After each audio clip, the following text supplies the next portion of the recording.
దాని మీద సింగయ్య మృతుడి యొక్క భార్యను సంతకం పెట్టమని కూడా పోలీసులు ఒత్తిడి చేశారు.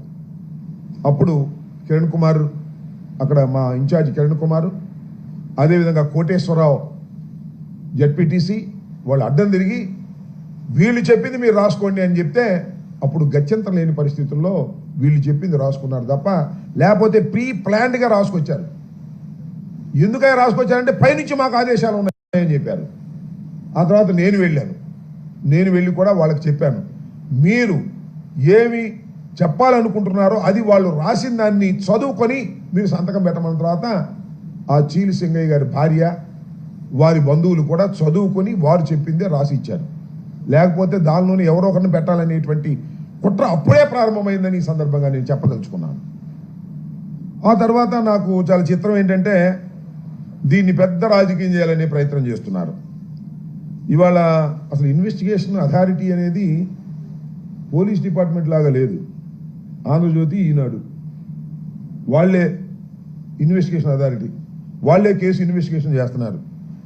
సింగయ్యను బలి తీసుకున్న జగన్ వాహనం నాకు అర్థం కాలేదు. ఇది యాక్సిడెంట్. ఆయన చనిపోయిన మాట వాస్తవం, పోస్ట్ మార్టం చేశారు, యాక్సిడెంట్ జరిగింది. ఏ బండి కింద పడ్డాడో అంటే ఎస్పీ గారు చెప్పాడు పలానా బండి కింద పడ్డాడు అని, పలానా బండి కొట్టింది అని చెప్పారు. మరి బలి ఏంటి? ఇంటెన్షనల్గా చేసేది బలి. ప్రమాదం బలి ఎట్ట అవుతుంది?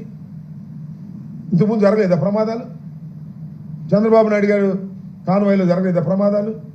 చంద్రబాబు నాయుడు మీటింగ్లు పెడితే జరగలేదా ప్రమాదాలు? ఈనాళ్ళు ఆ వార్త. ఇది కూడా అంతే. జగన్ వాహనానికి సింగయ్య బలి అంట. ఏంటి మాట నాకు అర్థం కాల. ఎందుకంత అంటే జగన్మోహన్ రెడ్డి గారి వ్యక్తిత్వాన్ని హననం చెయ్యాలి అనేటువంటి ప్రయత్నం. నేను ఒకే ఒక విషయాన్ని చాలా స్పష్టంగా చెప్పదలుచుకున్నా. నిజంగా జగన్మోహన్ రెడ్డి గారికి ఆయన కాన్వాయ్లోనే కాదు, పక్కన ఎక్కడైనా ప్రమాదం జరిగి పడి ఉన్నా కూడా జగన్మోహన్ రెడ్డి గారు కాన్వాయ్ ఆపుకొని వారిని హాస్పిటల్కు చేరేంత వరకు కూడా ఆయన ఊరుకోడు. ఆయన స్వభావం అలాంటిది. ప్రమాదం జరిగి రోడ్డు పక్కన ఎవరన్నా పడిపోతే నా వాహనానికి ఆయన వాహనానికి తగలని, మరో వాహనానికి తగలని, లేకపోతే మరొకటి జరగని, ఎక్కడ ఏం జరిగినా ప్రాణాపాయ పరిస్థితిలో ఉన్నట్టు ఆయనకి తెలిస్తే హాస్పిటల్కు పంపించి అప్పుడు మాత్రమే ముందుకు వెళ్ళేటటువంటి మనస్తత్వం కలిగినటువంటి వ్యక్తి జగన్మోహన్ రెడ్డి గారు.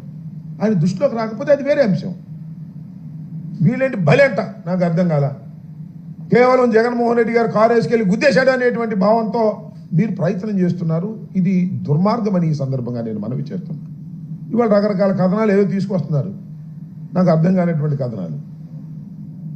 ముందు చెప్పినటువంటి స్టేట్మెంట్ ఏంటి, ఇవాళ మాట్లాడుతున్నటువంటి మాటలు ఏంటి, ఈ ఆంధ్రజ్యోతి, ఈనాడు ఇన్వెస్టిగేషన్ ఏంటి, నాకు అర్థం కానటువంటి వ్యవహారం. ఏదో ఒక విధంగా జగన్మోహన్ రెడ్డి గారి పర్యటన అత్యంత విజయవంతమైంది.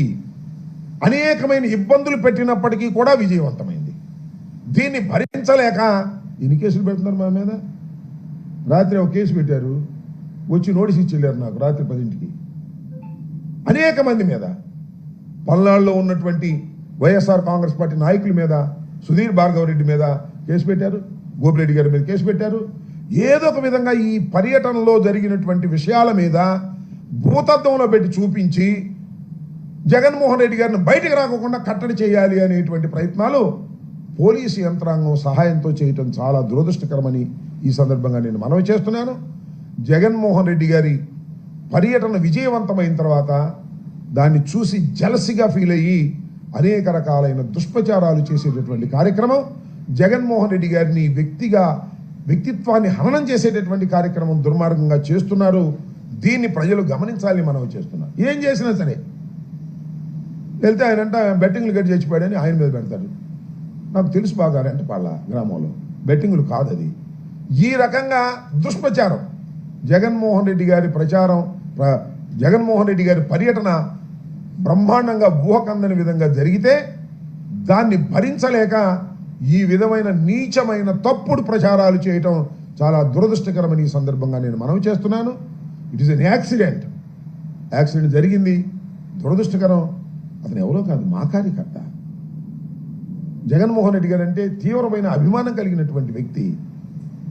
అందుకనే ఆయనకి 10 లక్షల రూపాయల ఆర్థిక సహాయం ఇమీడియట్గా జగన్మోహన్ రెడ్డి గారు